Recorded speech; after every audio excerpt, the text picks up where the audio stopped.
Olá pessoal, meu nome é Sara e eu sou uma das gestoras do BCIA, que é o fundo de fundos imobiliários da Bradesco Asset. Hoje eu quero atualizá-lo sobre a performance dos fundos imobiliários e sobre a performance também do BCIA no mês de junho. O IFIX teve uma queda de 1% em junho, causada principalmente pelo estresse no mercado de juros devido às preocupações com relação à agenda fiscal. As taxas de juros reais apresentaram uma elevação bastante forte. Por exemplo, os títulos IPCA+, que são os indexados à inflação, eles chegaram a bater o alto nível de 6,4% para o vencimento em 2035. Já o Banco Central manteve a taxa Selic em 10,5% após 7 reuniões consecutivas de cortes. Os membros do comitê optaram por manter uma postura cautelosa devido às incertezas sobre o início do ciclo de corte de juros nos Estados Unidos, devido à resiliência da atividade aqui no Brasil e também devido às expectativas desancoradas.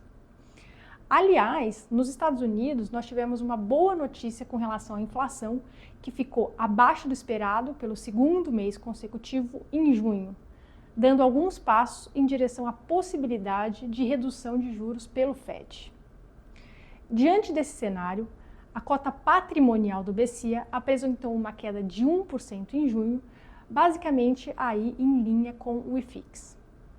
As principais contribuições positivas para o desempenho do fundo vieram da seleção de fundos de recebíveis imobiliários, com alta de fundos em que a gente tem posição, como o RBR-R, o RBR-Y e o BARI, e a forte queda de fundos de recebíveis de mais alto risco, os quais a gente não tem posição. Já a principal contribuição negativa para o desempenho do fundo veio do segmento de lajes corporativas devido à queda de fundos em que a gente tem posição, como o RCRB e o JSRE. Agora eu vou comentar sobre a carteira do BCIA. Com a piora do cenário de juros aqui no Brasil, a gente optou por realizar uma nova rodada de aumento de alocação em fundos de recebíveis imobiliários, que atingiu agora 38% da carteira do fundo.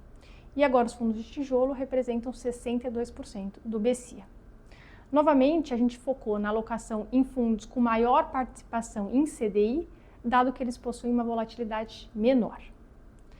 Já com relação aos rendimentos, nós mantivemos a distribuição em 87 centavos por cota, que representa um retorno em dividendos anualizado de 10,7%. Como conclusão, eu quero dizer que a gente permanece positivo com relação aos fundos imobiliários de tijolo, porém a gente entende que o horizonte de maturação de algumas teses de ganho de capital, eles ficaram mais alongados, o que nos motivou a aumentar a alocação em fundos de recebíveis nos últimos meses.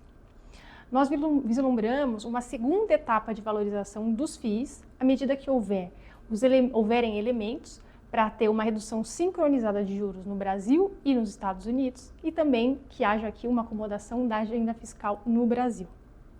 Porém, o caminho até lá continua sendo volátil, baseado aí muito em dados de curto prazo. Obrigada, pessoal, pela confiança e até a próxima!